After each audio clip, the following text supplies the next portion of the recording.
Sir Joel, kamusta being a part itong birthday ni Doc? Well, I'm so happy for Doc kasi actually nakakita ko ng bagong kaibigan. Alam niyo, mahirap pumanap ng totoong kaibigan. Pero kay Dr. Ralph, nakita ko talaga yung magandang samahan namin. Napakabait ni Dr. Ralph, napaka-professional niya. Para ako may kapatid talaga, no? And talagang tulungan kaming dalawa. Kaya yun ang magandang nangyayari sa akin sa aming friendship. We don't talk about money or ano man, basta tulungan talaga. Gaano katagal na kayo magkaibigan, sir? Alam mo, wala pang isang taon, pero natutuwa ako sa kanya, napakasipag niya eh. I'm much older than Doc, definitely, pero nakikita ko na medyo kabataan pa na ganyan ako kasipag. Ngayon medyo relax na rin, kumbaga, pero natutuwa ako, talagang malayo malarating ni Doc kasi napakasipag niya magtrabaho. Sir Joel, kamusta po yung business natin ngayon? Anong mga pinagkakabalahan? Well, ang aficionado kasi maraming tindahan sa buong Pilipinas. In fact, ang aficionado hanggang sa ibang bansa, meron din, like 17 countries. Doon ako nakafocus ngayon yung sa mga distributorship sa ibang bansa. Dahil yun ang gusto kong mangyari talaga na Philippine-made products like aficionado. Makilala hindi lang sa Pilipinas at sa buong mundo. Yun. At the same time, meron akong takoyaki na business, yung Japanese food, na may milk tea, almost 100 franchise stores sa Philippines. Ngayon, hindi lang yung mga cart ang ino-open nila, dine-in na. So, palaki ng palaki yung takoyaki rin. And I also have LED walls na business, no? Para sa mga EDSA, yung gano'n. And we have 27 condominiums sa binibenta. Wow, yun, So, real estate din. Real estate din. At the same time, yung aking White House of the Lord of Sense sa Baguio, it's a boutique hotel, saka yung sa Tagaytay, Mansion of the Lord of Sense. It's a boutique hotel also. So, sobrang busy ko sa lahat ng business, ang dami pinagkakabalahan. Paano nyo naman-manage yung time na naging hands-on kayo sa paglaki ng mga kids? Yung mga kids ko, ang bilis lumaki, no? 12 years old, 7, 6, 5, and 4 years old. Buti may mga yaya at may nurse na very responsible naman sila. At the same time, ako naman, hands-on ako sa kanila every day, sa morning, paggising, saka sa gabi, pag mag-dinner kami.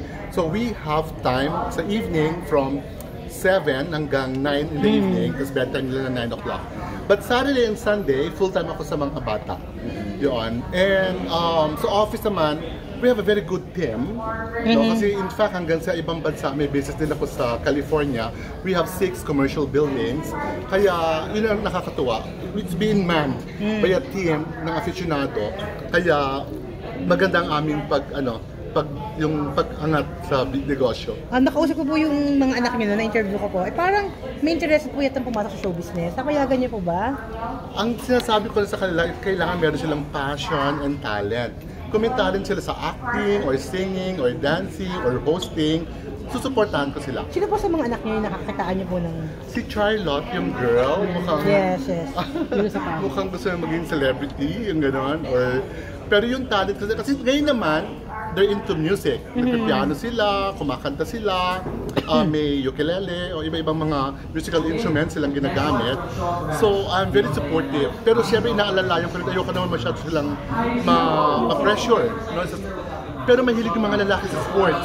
Oo nga po. In fact, yung panganay ko si Prince, aalis siya soon to compete sa Thailand. Wow. Yung 11 years old. Kasi napakagaling niya mag-soccer. Okay. Yung mga coach niya, bilib na bilib sa kanya. I'm so proud of him kasi nga, hindi naman ako magaling maglaro ng sports, but itong anak ko magaling sa soccer, football. May interview po kayo recently, I know, yung about si Bai, sumingi po sa inyo ng payo para po doon sa magka-baby. Well, kausap ko siya kanina, si Vice, sabi ko, kamusta na, kailan ka na mag-baby? Baka sabihin, Vice, nauna pa ako mag-share sa inyo. But sabi niya, busy lang siya lately, so next year, mag-start na siya. Kasi advice ko kay Vice, kailangan Vice, relax ka, hindi ka stress, hindi ka pagod. Kasi pag kumuha ng sperm cells, kailangan maraming sperm cells eh. Hindi lang dapat kasi pagka kinuha yung sperm cells, dapat relax yung tao. Okay.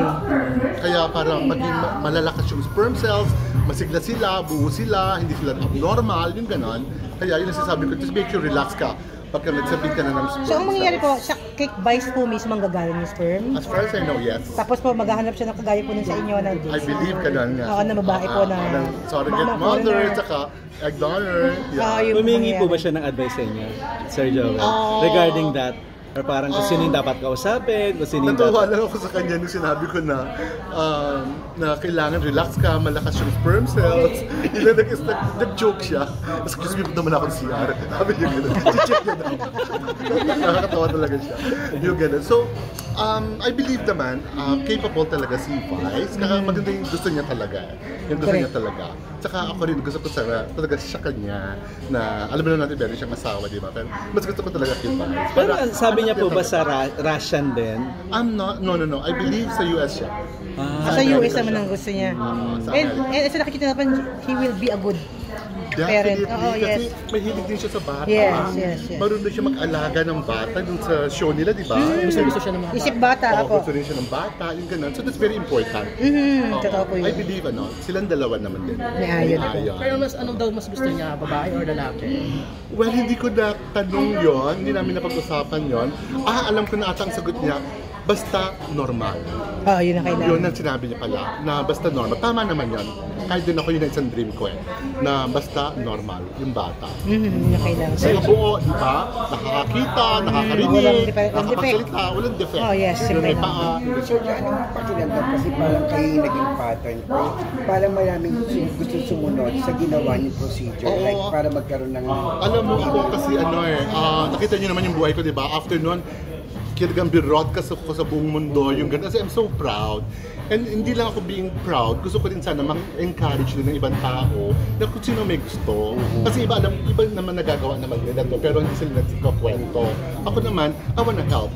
Which in fact, nag-materialize talaga yon. Ang dami ko natulungan, pumunta sa office ko, pumunta sa bahay ko, sinabi ko kung saan pupunta, yung gano'n. So, yun. Kaya, minsan nga, kahit sa US Embassy, bilang sa likod ko, may kumakalabit sa akin na, Paano Sir yung Joel, look at my ano? baby, because of you, ito yung anak ko. Yung gano'n, ayan. nakakatuwa na ang dami ko natulungan.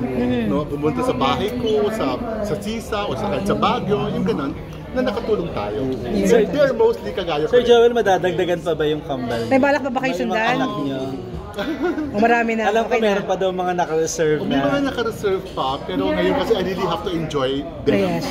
Marami yung 8, medyo magulo, na masaya, pero happy ako sa kanila. Hindi ko pa masabi kung gusto ko babakan din na pag medyo lumaki-laki na talaga sila. Maybe I'll ask them. May idea na po ba yung kids sa businesses nyo, yung popularity nyo? Well, pagka umaalis ako, like when we're in California, andun kami sa Popeyes na store. Sabi ko, this is our store, this is our building. Sabi ko, kung gusto nyo na pag wala na ako, ayaw nila gano'n, ayaw nila sinasabi ko na mawala ako. Kasi siyempre, I'm 58 years old.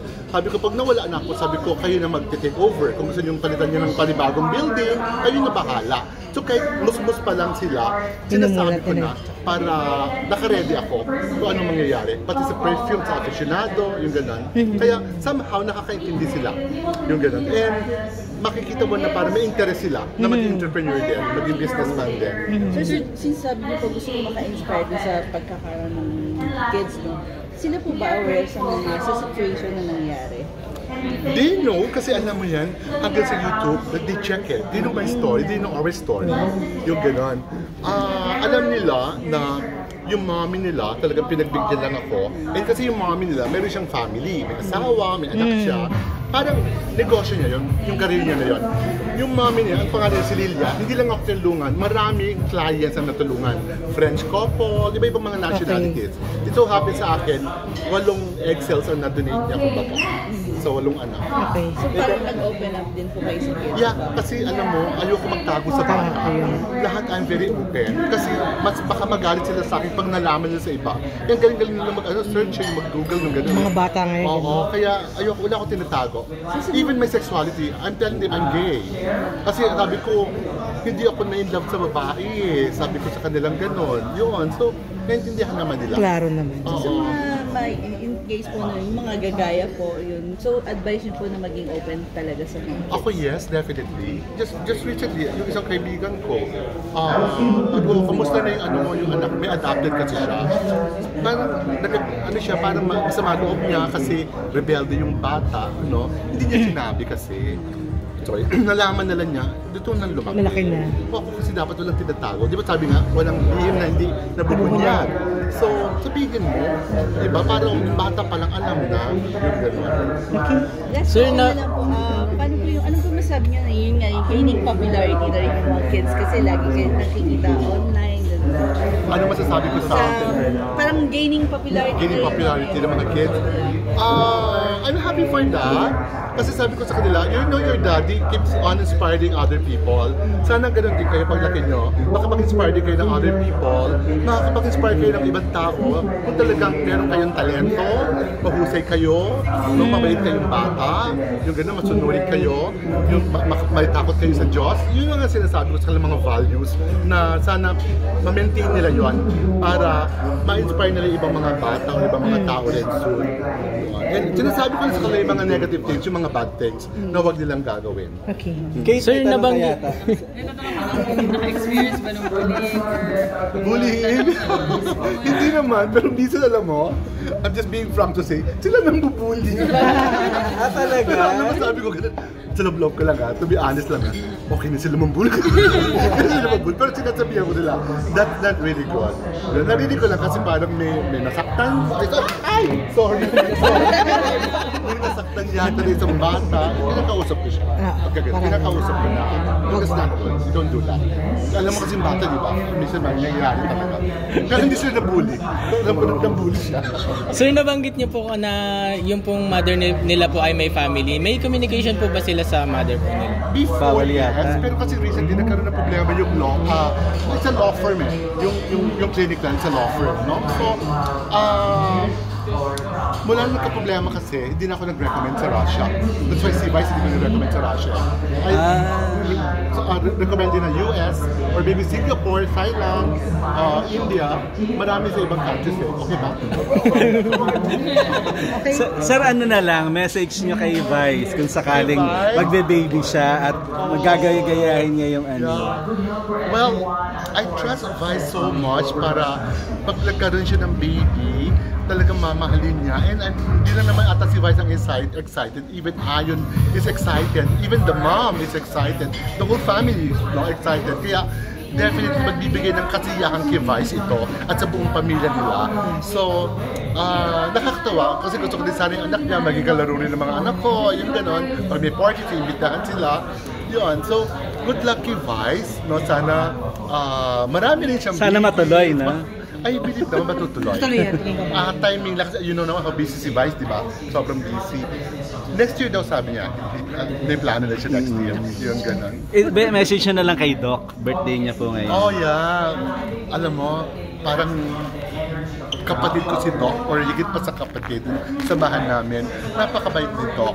Kaya maganda sa aming friendship is tulungan talaga. Bihira makakalap ng ganitong klaseng totoong kaibigan na. Kaya sabi ko, I'm so blessed also to have Doc na bagong kaibigan. Doc, happy birthday! Please don't change, and I believe you will not change. No, and let's keep on helping one another. No, we'll stick to that. I love you, Doc. I love you so much. Thank you po, Sir Jarrell.